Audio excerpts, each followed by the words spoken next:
ஜானகி, எழுந்துருடி ஜானகி, எழுந்துரு. உடம்பு இப்ப பரவாயில்லையா? எத்தனை தடவை சொல்லியிருக்கேன் உடம்ப பார்த்துக்கோன்னு. எந்திரி. வந்துட்டீங்களா? இன்னைக்கு ஏதாச்சும் வேலை கிடைச்சதுங்க? இல்ல ஜானகி, முத்தையா பிரசிடென்ட் கிட்ட கூட வயல் வேலைக்காக போய் கேட்டு பார்த்தேன். அங்கேயும் ஒன்றும் செட் ஆகல. இப்படியே போனா குடும்பம் எப்படிங்க ஓடும்? 2 நாளா வீட்ல அடுப்பு கூட எரியல.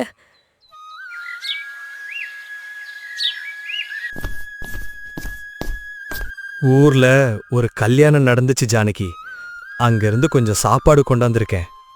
உங்களை உள்ள விட சம்மதிச்சாங்களா? உள்ளெல்லாம் விடலேடி அவங்க. வாசலோட நின்ன. அப்ப என்னங்க, யாருக்கும் தெரியாம திருடிட்டு வந்தீங்களா? சேச்சே, அதெல்லாம் இல்ல ஜானகி. கல்யாண மண்டபத்துல சாப்பாடு கொஞ்சம் மிச்சமாயிடுச்சுன்னு வெளியில கொட்டியிருந்தாங்க. அதுல நல்லா இருந்த சாதமும் கறியும் கொஞ்சம் பக்குவமா எடுத்துட்டு வந்தேன். ஐயோ சாமி, எங்களை இன்னும் எவ்வளவு நாளைக்கு தான் இப்படி சோதிப்பியோ? நீ 2 நாளா பட்டினியா இருக்க ஜானகி. முதல்ல இதை சாப்பிடு. நாளைக்கு எப்படியாச்சும் முட்டி மோதியாவது ஒரு வேலை தேடிடுறேன். பசியோட அந்த ராத்திரிய முடிச்ச முத்து அடுத்த நாள் காலையில எப்படியாவது மனைவிக்கு சாப்பாடு வாங்கணும்னு வேலை தேடி ஊருக்குள்ள கிளம்பினான். மணி என்ன, கடையில ஏதாச்சும் வேலை இருக்கானே? மூட்டை தூக்குறதோ, கணக்கு பாக்குறதோ, இல்ல சாமான் அளக்கிற வேலையோ இருந்தா சொல்லுண்ணே. யா முத்து, இங்க இப்போதைக்கு எந்த வேலையும் இல்லப்பா. வியாபாரமே படுத்து கிடக்கு, மந்தமா ஓடுது. நீ வேற இடத்துல பாரு. சரிங்க மணி என்ன. பாலு தம்பி, கடையில ஏதாச்சும் வேலை கிடைக்குமாப்பா? பாத்திரம் கழுவுறது, டீ போடுறது, இல்ல வெளியில போய் சாமான் வாங்கிட்டு வர்றது, எந்த வேலையா இருந்தாலும் பரவாயில்ல தம்பி. என்னென்ன நீங்க வேற, கொஞ்சம் தள்ளி போங்கண்ண. கடைக்கு 4 பேர் ஒழுங்கா டீ குடிக்க வர்றதே பெரிய விஷயமா இருக்கு. நானே விடிய காலையில இருந்து ஓட்டிக்கிட்டு உக்காந்துருக்கேன். கிளம்புங்கண்ண. கும்பிடுறேங்க முத்தையா ஐயா. வாப்பா முத்து, என்ன இந்த பக்கம்? வேலை தேடிதான் வந்தேன் ஐயா. வீட்டு நிலைமை ரொம்ப மோசமா போயிருச்சு. சாப்பாட்டுக்கே கஷ்டமா இருக்கு. நீங்க ஏதாச்சும் வேலை கொடுத்தீங்கன்னா புண்ணியமா போகும். இப்போதைக்கு என்கிட்ட எந்த வேலையும் இல்லையேப்பா. இன்னும் 1 வாரம் பொறுத்துக்கோ. அறுவடை வேலை ஆரம்பிச்சதும் கூப்பிடுறேன், வந்து செஞ்சுக்கோ. 1 வாரமா? சரிங்க ஐயா, நான் வர்றேன். ஊரு முழுக்க அலைஞ்சும் ஒரு வேலையும் கிடைக்காம ஏமாற்றத்தோட வீட்டுக்கு திரும்பினான் முத்து. வந்துட்டீங்களா? ஆமாடி. மூஞ்சியே சரியில்லை. இன்னைக்கும் எந்த வேலையும் அமையலன்னு நினைக்கிறேன். நம்ம தலையெழுத்துல என்ன எழுதியிருக்குன்னே தெரியலடி. கடையில வேலை இல்ல. பிரசிடென்ட் ஐயாவும் 1 வாரம் கழிச்சு வர சொல்றாரு. நல்லதே நடக்குங்க. ஏதோ இப்ப சோதனையான காலம் ஓடுது. சீக்கிரம் மாறிடும். போய் முதல்ல கை கால் கழுவிட்டு வாங்க. இந்தாங்க. ஏதுடி இது? பலகாரம் எங்க இருந்து வந்துச்சு?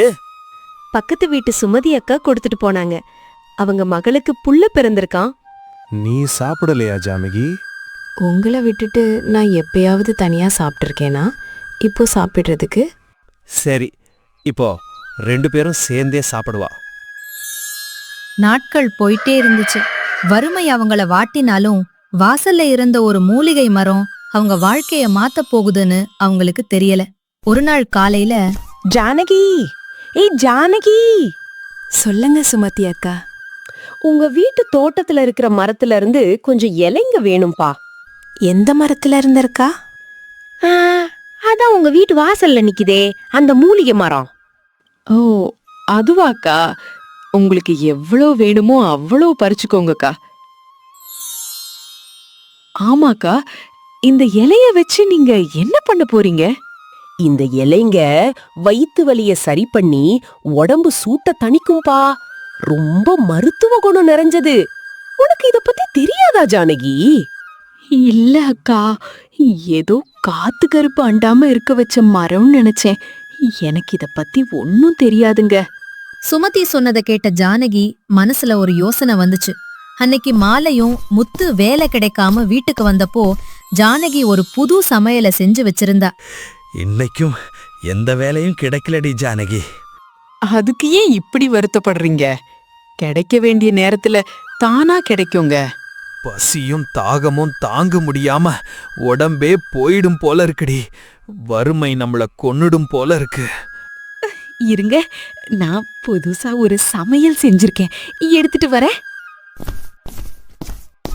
என்னடி இது ஜானகி? கீரை கூட்டுங்க.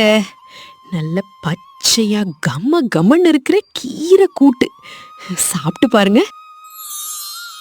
அடடா, இது ரொம்ப ருசியா இருக்குடி ஜானகி. உடம்பே குளிருது. என்ன கீரை இது? சந்தையில வாங்குனியா? அந்த பகவானுக்கு தான் நன்றி சொல்லணும். இனிமே நாம சாப்பாட்டுக்கு கஷ்டப்பட தேவையில்லை. நம்ம வீட்டு வாசல்ல இருக்கிற மரத்து இலைய வச்சுதான் இந்த கீரை கூட்டு செஞ்சேன். சுமதி அக்கா தான் இதன் மருத்துவ குணத்தை சொன்னாங்க. நிஜமாவா சொல்ற ஜானகி? நம்ம வீட்டு மரத்துல இவ்வளவு ருசியான கீரையா? ஆமாங்க, நம்ம வீட்டு மரம் ரொம்ப மகத்துவமானதுங்க. கோவிச்சுக்கலேனா நான் ஒரு விஷயம் சொல்லவா? சொல்லுடி. உங்களுக்கு வெளியில வேலை கிடைக்க மாட்டேங்குதுல்ல, நாம ஏன் இந்த வீட்டு கீரை கூட்ட சமைச்சு வெளியில விற்க கூடாது? மரத்து இலையில செஞ்ச கூட்ட யாராச்சும் காசு கொடுத்து வாங்குவாங்களாடி? விசித்திரமா பாப்பாங்களே. நாம இத மரத்து இலைன்னு சொல்லியா விற்க போறோம்? நல்ல ஆரோக்கியமான மூலிகை கீரை கூட்டுன்னு சொல்லுவோம். அப்புறம் உங்களுக்கே இது ரொம்ப பிடிச்சிருந்ததுல்ல, மத்தவங்களுக்கும் பிடிக்கும். நீ சொல்றதும் தப்பில்லடி. சும்மா இருந்து சாகிறத விட ஒரு கை பார்த்துடுவோம். முயற்சி செஞ்சு பாப்போம். மனைவியோட வார்த்தையை நம்பி அந்த மூலிகை கீரை கூட்ட ஒரு பாத்திரத்துல எடுத்துக்கிட்டு கடை வீதிக்கு கிளம்பினான் முத்து. வாங்கப்பா வாங்க, உடம்புக்கு நல்லது செய்யற கம கம மூலிகை கீரை கூட்டு. ஏனே முத்து, என்னன்னு இது புதுசா வச்சிருக்கீங்க? கமகமன்னு இருக்கிற கீரை கூட்டுப்பா. உடம்பு சூட்டை தணிக்கும், வயித்துக்கு ரொம்ப நல்லது. இது எது கூட வச்சு சாப்பிடணும்னே? இப்போதைக்கு சும்மா வாயில போட்டு ருசி பாருப்பா. சரிண்ணே, கொஞ்சம் கொடுங்க பாப்போம்.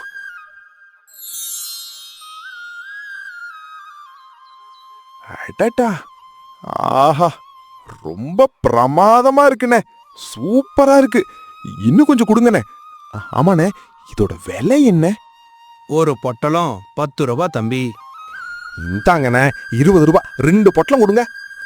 அண்ணே, எனக்கும் அந்த வாசனை தூக்குது. எனக்கும் 2 கொடுங்கண்ணே. நாட்கள் போச்சு. முத்துவோட கீரை கூட்டு ஊர் முழுக்க ரொம்ப பிரபலமாச்சு. அவங்களோட வறுமையும் கொஞ்சம் கொஞ்சமா மாற ஆரம்பிச்சது. பாத்தியா ஜானகி, அந்த ஆண்டவன் நம்ம பிரார்த்தனை கேட்டுட்டான். இன்னைக்கு கொண்டு வந்த எல்லாமே வித்துடுச்சு. இனிமே நாம இதையே தொழிலா செஞ்சிடுவோம். நாளையில இருந்து இந்த கீரை கூட்டு கூடவே சாப்பாடும் களியும் செஞ்சு விக்கிறேன். மக்கள் இன்னும் விரும்பி சாப்பிடுவாங்க.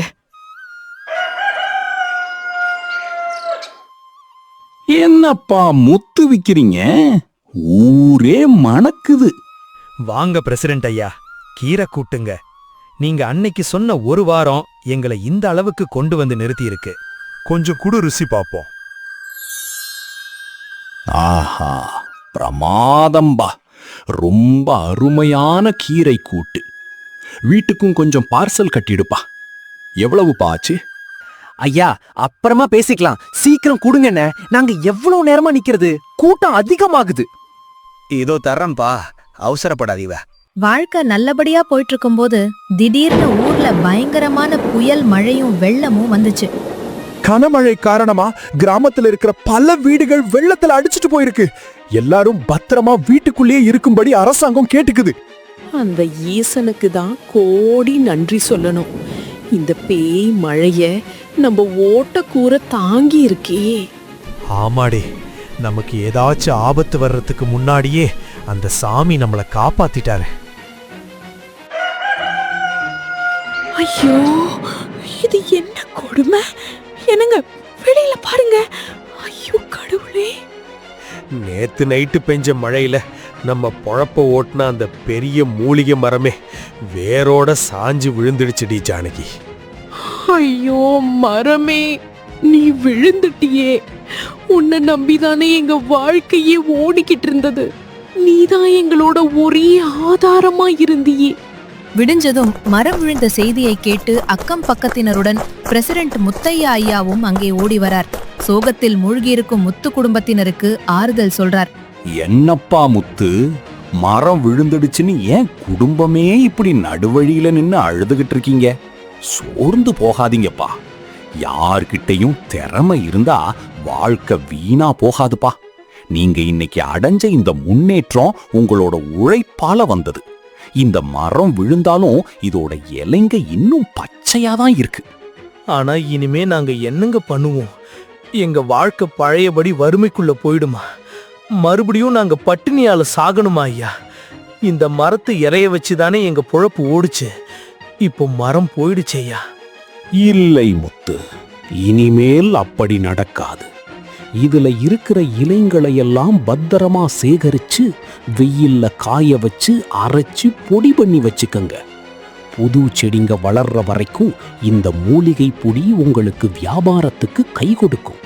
அந்த கிளையில இருக்கிற விதைகளையும் பூக்களையும் எடுத்து இதே மண்ணுல புதைச்சு வையுங்க. அது மறுபடியும் வளர்ந்து வரும். மரம் சாஞ்சாலும் நமக்கான வாழ்வாதாரத்தை நமக்கு காட்டிட்டு போயிருக்குங்க. நம்ம தெய்வீக மரங்க. பிரசிடென்ட் ஐயா கொடுத்த நம்பிக்கையால முத்துவும் ஜானகியும் விழுந்த மரத்தோட இலைகளை எல்லாம் பக்குவமா சேகரிச்சு நிழல்ல காய வச்சு மூலிகை பொடியா மாத்துறாங்க. அந்த பொடிய வச்சு ஜானகி ஒரு புது மூலிகை சூப் தயார் பண்றா. ஒரு சின்ன தள்ளு வண்டியில வச்சு முத்து அந்த சூப்பை சந்தை ஓரத்துல விற்க ஆரம்பிக்கிறான். வாங்க தம்பி வாங்க, சூடான மூலிகை சூப்பு உடம்புக்கு ரொம்ப நல்லது. அனல் வெயிலுக்கு இதமான மூலிகை சூப்பு ரெடி, வாங்க. ஏன்ன முத்து, என்னென்ன இது? தள்ளு வண்டியை சுத்தி ஏதோ புதுசா வாசம் தூக்குது. ஒரு கிண்ணத்துல ஊத்தி கொடுங்க, குடிச்சு பாப்போம். ஆமாண்ணே, எனக்கும் ஒரு கிண்ணத்துல கொடுங்க. வாசனையே ஆளை இழுக்குது. இது என்ன சூப்பண்ண? இது மூலிகை பொடியில செஞ்ச சூப்பு பா. குடிச்சு பார்த்துட்டு சொல்லுங்க. அடாடா, ஆகா, என்ன ஒரு ருசி! தொண்டையில இறங்கும் போது அப்படியே இதமா இருக்குனே.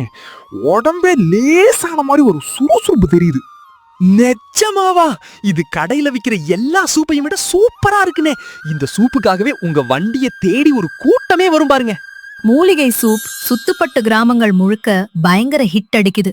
ஆனா கையில இருக்கிற மூலிகை பொடி தீர்ந்துட்டா என்ன பண்றதுங்கிற கவலை அவங்களுக்கு வருது. அதனால அவங்க ஒரு தீர்க்கமான முடிவு பண்றாங்க. அந்த மரத்துல இருந்து சேகரிச்ச நூற்றுக்கணக்கான விதைகளை தங்களோட சொந்த நிலத்திலையும் வீட்டுக்கு பின்னாடி இருக்கிற தோட்டத்துல பக்குவமா நட்டு வச்சு தினமும் தண்ணி ஊத்தி வளர்க்கறாங்க. சில மாசங்களிலேயே அவங்க ஆசையா நட்ட வச்ச விதைகள் எல்லாம் முளைச்சு தோட்டம் முழுக்க ஏகப்பட்ட மூலிகை செடிகளா பிரம்மாண்டமா வளர தொடங்குது. இப்போ அவங்க கிட்ட இலைகளுக்கு பஞ்சமே இல்லைங்கிற நிலைமை வருது. இத பத்தி கேள்விப்பட்டு அவங்களோட அசாத்திய உழைப்ப பாராட்டி அரசாங்கமே முன் வந்து அவங்களுக்கு ஒரு பெரிய அரசாங்க உணவகத்தை ஆரம்பிச்சு நடத்தி கொடுக்கறாங்க. இப்போ ஜானகி கிட்ட தாராளமா இலைங்க இருந்ததால வெறும் சூப்போட நிறுத்தாம அந்த இலைகளை வச்சு மூலிகை சாதம், மூலிகை கறி, மூலிகை அடைன்னு ஏகப்பட்ட உணவுகளை உணவகத்தை விதவிதமா சமைக்க தொடங்குறாங்க. உணவகம் ஆரம்பிச்ச சில நாட்கள்ல பிரசிடென்ட் முத்தையா ஐயா கடைய பார்வையிட வரார். என்னப்பா முத்து, உணவகம் எப்படி ஓடுது? இப்போ சந்தோஷம் தானே? எல்லாம் அந்த கடவுள் புண்ணியமும் நீங்க செஞ்ச உதவியும் தான் பிரசிடென்ட் ஐயா. நம்ம மூலிகை உணவகத்துக்கு இப்ப பக்கத்து மாவட்டத்திலிருந்து கூட மக்கள் வந்து சாப்பிடுறாங்க ஐயா. ஆமாங்க ஐயா, நம்ம மரம் விழுந்தப்போ நாங்க ஒடிஞ்சு போயிட்டோம். ஆனா விடாம நிறைய விதைகளை நட்டு வச்சு செடிகளை உருவாக்குனதால இன்னைக்கு அரசாங்கமே நமக்கு இந்த உணவகத்தை வச்சு தந்திருக்கு. எங்க வறுமையெல்லாம் நீங்கி இப்போ நிம்மதியா இருக்கு ஐயா. முத்து இப்போ அந்த பெரிய உணவகத்தை ரொம்ப கம்பீரமா நடத்திக்கிட்டு இருக்கான். அவனோட உழைப்பாலும் விடாமுயற்சியாலுமே இந்த நல்வாழ்வு அவனுக்கு கிடைச்சிருக்கு. கிராமத்து வெயில் இன்னும் சுட்டெரிச்சுக்கிட்டு தான் இருக்கு. ஆனா முத்துவோட மூலிகையால உணவகத்துக்குள்ள வர எல்லாருக்கும் இப்போ ஒரு புது குளுமை கிடைக்குது. அது மனித நேயத்தாலும் விடாமுயற்சியாலும் உருவான குளுமை. இந்த கதை உங்களுக்கு பிடிச்சிருந்தா ஹைப் பட்டன் கிளிக் பண்ணிட்டு லைக் பண்ணுங்க, ஷேர் பண்ணுங்க, சப்ஸ்கிரைப் பண்ண மறக்காதீங்க. நன்றி, வணக்கம்.